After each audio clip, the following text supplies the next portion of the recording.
Hello and welcome back to HEMA Fight Breakdowns. Today we're going to be talking about something a little different. We're going to be talking about Ringen. So there was a really cool tournament earlier this January called Ringen in the New Year, and I thought it would be a great idea to pull a friend of mine, Ben Houck, who is an expert on HEMA wrestling and grappling overall, so that we could break down all the exchanges and the cool stuff that happened at this tournament and give it a little bit of attention. So, Hi, everybody. yeah, there's Ben. So we're going to start off with this first exchange. Now, going into it, do you know who is in this exchange right now? I can definitely say that my student Tiffany is in this. She's the wrestler on the right. She's Hmm. coming in at about 135. I sadly cannot remember the name of the other guy. He did wrestle in the heavyweight though, so this is the open tournament, so unlimited weight class essentially. And he was heavyweight, so he's at least 200 pounds. All right.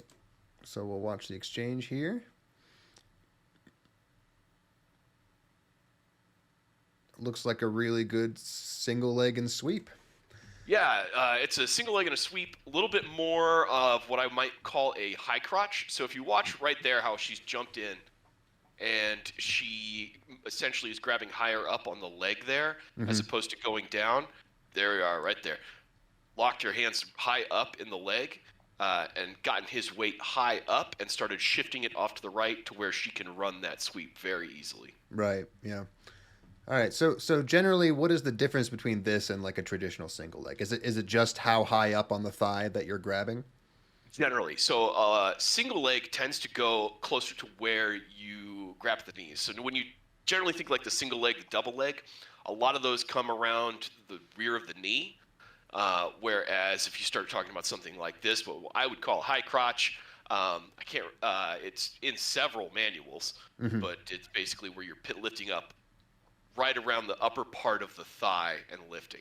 All right. Going into our next exchange, then it looks like she goes for a pretty similar setup, where she kind of shoots in for that leg, has to get a little bit lower on the knee this time, and has to kind of push him over. Now, would that be something you consider more of a traditional single leg in that case? So this, where that lockup was, yes, that would definitely be more of a single leg. So what you see is Tiffany here is struggling to get that leg up, and she's kind of turned her body to the side. What she would generally go for here is more of what you would call a fireman's carry type throw. Hmm. What she probably could have done there is where if she would have reached up and grabbed his tricep and taken him the other direction to really assert control there. Hmm. Um, but he is bigger than her and heavier than her, so he shifted his weight to throw her down. What she managed to do was maintain control through it and essentially ride it through this loop Yeah. and have control through the exchange. Yeah. Basically, make sure he hits the ground first and kind of roll out of it. Exactly. Nice. All right. So next exchange looks like different fighter for the opposition this time, but same woman, right? Yep. Tiffany, once again, this is definitely much less of a weight disparity. I believe he wrestles in the lightweight division as well, so be all right there. So she really likes that. She really likes her high crotches. Watch as she comes around, and she'll take a tiny step, and then you will see her load her hips. So you see her load all that muscle tension into that hip, Hmm. trying to lift him. Yeah. This guy did the right thing here and pulled her head across, but he did not manage to have a wide enough base or a strong enough base for her to not just push him over. So Right. she essentially abandoned the single leg and went to more of that double leg. You see it in Fiore, you see it in Yude, you see it in just about everywhere. Was not tidily executed, but she was kind of struggling there and came Oh out on yeah. top. It can't all be clean. You have to Oh, take it's never advantage of clean. whatever happens. Yeah. Exactly. So here we Okay. go. Two more people. One is a young man from Toledo Historical Society, and my student, Patrick. Okay. So we got a nice back take. All right, so you see this guy has a 2-on-1 on Patrick. So he has two hands trying to control one of Patrick's. That's Hmm. pretty hard to deal with. It can put you in a lot of good spots. You can see that with that 2-on-1, he was able to pull Patrick's arm across his body. Hmm. If you can pull someone's arm across their body and close them from getting it back into something, that's great. What this guy here failed to do was close the space so Patrick could actually get his arm back through and reach around him like he did here. Right. Now, you see the guy in the gray shirt, he is trying to, looks like, maybe work his way into a hip toss of some kind, where he can get his weight around Patrick. You see how he has him under the arm, over the head. In collegiate wrestling, we would call that a head and arm, or a headlock hip toss. Patrick is doing the right thing, putting the pressure back into the guy, so it is very hard for him to lift him over and get his weight underneath him to throw him over his hip like that. So Patrick is blocking him out here until the guy says, okay, this isn't working, I'm going to try something else. Well, that was a mistake. Patrick was able to use that opportunity of indecision to get behind him, and then we'll get the lift off here. Yeah, it seemed like he tried to do that hip toss, but because he had a bad position, his left arm just slipped over Patrick's head, and then once that was off there was nothing preventing Patrick from going around to the back. Correct. No, Patrick was very quick in exploiting that. All right, so same two people again. Yep. Patrick has gone in for a shot while his opponent has sprawled, meaning taken his weight off of his toes and put it onto his opponent. So you can see how this has collapsed Patrick down quite a bit here. Right. Yeah, and it looks like at least one decent underhook on the right side of of not Patrick. That was basically letting him make sure that he couldn't get any deeper into his leg, if I understand that correctly. Yes, and it looks like they're scoring it for the not Patrick, the green wrestler. You can see they have their leg bands on there. It looks like they're scoring it for him, and honestly, based on this rule set, I would probably agree with that, because Patrick appears to go to... So the way that was scored is the takedown occurs when there are 3 points of contact on the ground. And having gotten Patrick so low, he's going to be able to get that. So that Patrick has the 3 points, both his feet and one of his arms are on the ground. Yeah. And that happens well before the attempted reversal here. Correct. Here we have a pretty interesting looking situation. It looks like both people had an underhook on the opposing sides. Jared's right, your left. And I think you see this all the time in wrestling where you can't see it because of the camera angle, but I imagine both of you are grabbing each other's right hands. So they're both kind of tied up, and both the left hands are being used to try to get a kind of like a shoulder wrench going on. Yeah, so technically here I have a underhook. Jared has an overhook. Gotcha. So, also, you can see that I actually have my hands locked here. So I've reached around.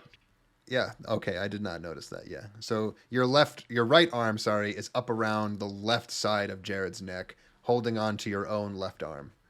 Yep. Okay. And that's obviously why you're able to pretty easily just sort of twist his body towards this position where he's off balance, pushing his head almost all the way to the floor on its own so that he has to kind of reach out and catch himself. Jared's a big boy and extremely strong, so I wasn't able to set it up perfectly, but I got the fundamentals right here. And then you can see where I take my step here, I have gotten my hip to make the fulcrum Jared's hips. I am jammed up against him. My foot is in between his feet. My planting foot is not in front of his feet. Gotcha. And you can watch and you can see where his body's going to bend is going to be right at where our hips are. All right. Another situation you mentioned earlier, it looks like Jared has the overhook and his opponent has the underhook. But since his opponent does not have the same lock that you had, it looks like Jared is able to kind of muscle him into a little bit of a reap takedown where he simply throws his hip forward, gets that leg up in the air, a little bit unbalanced his opponent, and then all he has to do is kind of shove down with his right arm. So how does this differ from the kind of hip fulcrum that you were talking about earlier? Because I'm seeing a lot of kind of leg action where a back of the knee hits another person's back of the knee just in a kind of attempt to get their leg up in the air. Yes. So what Jared's doing here is he's breaking his base. He's breaking his opponent's base. So he goes from a situation where the opponent is fairly sturdy on the ground, right? He's got this lock. He's trying to work something.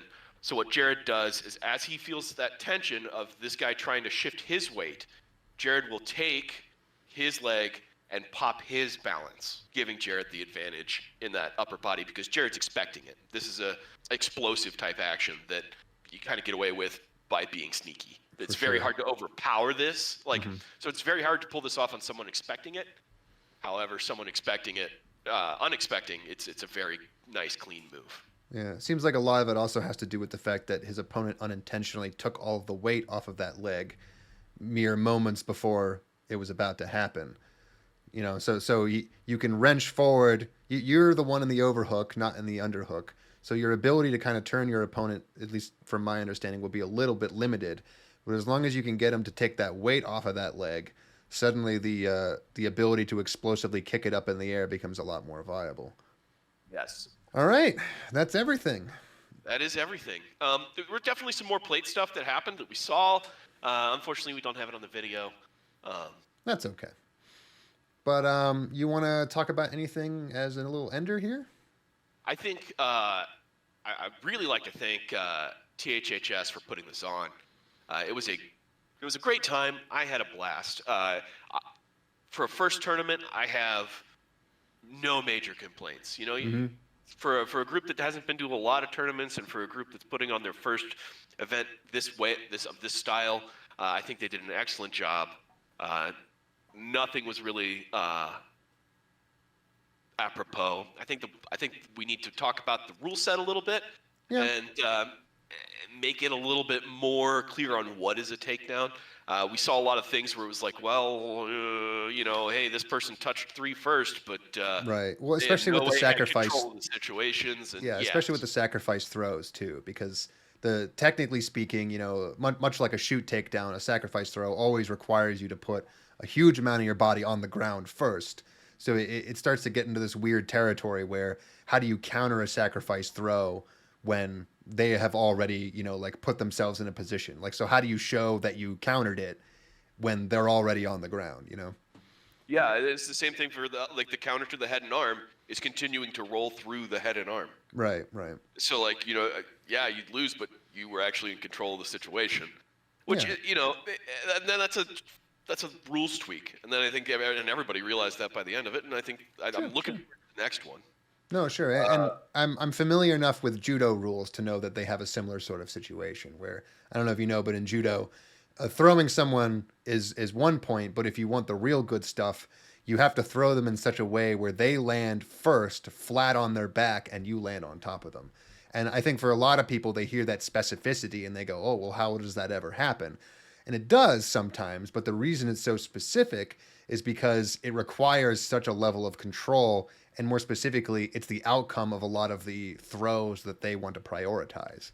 So while we don't have to use that rule in particular, I imagine that when this happens again, there's going to be something like that, where you want something very specific to dictate as far as an end goal, so that way the throws that you want to see and the wrestling that you want to see becomes the only way to kind of pull it off.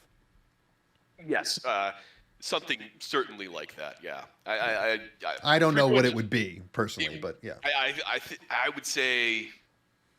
Well, yeah, I guess that's going to take a bit of thinking. That's a tough one because 3 on the floor sounds good until we see some of the little plot holes. But yeah, I would say finishing in a dominant position in some way, or so. However, we determine what a dominant position is to be determined. But yeah, I think that would be the direction to go. Yeah, and just that little bit of BJJ ground fighting, I don't think is going to ruin anything.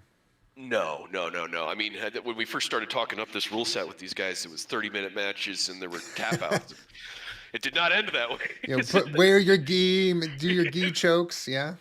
Yeah, I know they want to add gis later because, or not necessarily gis, but Ringen jackets. Well, yeah, the jackets, right. Because those are a big part of it, and then, that'll opens up collar and elbow folks into it. Sure. The pancreationist and the save-out fighter in me is a little sad about that, but hey, whatever. The other kids can play too. Well, yeah, especially with BJJ being so focused on when you open up the gi, so much becomes viable. And I'm not even just talking about gi chokes, but belt lifts, grabbing somebody's pant leg to prevent them from passing. There's all kinds of crazy stuff you can do when you really know what you're doing as far as the clothing goes. And if you look at Yu's stuff, Yeah, most of it is gi locks in all reality. Yeah, We just modify it using gable grips and that all kinds of other stuff. for What we sure, learned for from sure. collegiate and folk and Greco-Roman Hmm. to make it work without the gi. So Yeah. yeah, All right. Well, that's going to be it. It was a pleasure talking to you. I'm hoping I'll be able to go to the next one of these ring and tournaments so that I can we'd love to see you there. demonstrate my lanky supremacy, or really just lose every hip toss because my hips are about 5 inches higher than a normal human being's. But You might be okay. I think I'll be okay as long as I get a weight class. That's really the key. What are you weighing right now? Right now, 180, but I'll probably end up cutting down to like 175, 170. So for this For the. tournament, the brackets were 170 under, Hmm. 170 to 200, Oh, 200 unlimited. well, then I'm definitely going to be cutting down to 168 because 170. If I'm 171 and I go into the 170 200, I'm going to get blasted. That was like Trefny and Patrick. That was those fights. Those would be the guys that you were Oh, fighting. I already know those guys are stronger than me. That's okay. Don't sell yourself so short. You should come out to Queen City and we'll wrestle sometime. We'll For do a sure, whole for live sure. on it. All right. Well, that is going to be it. If you'd like to see more stuff like this on the channel, feel free to subscribe. If not, hope you had a good time. I'll see you next time.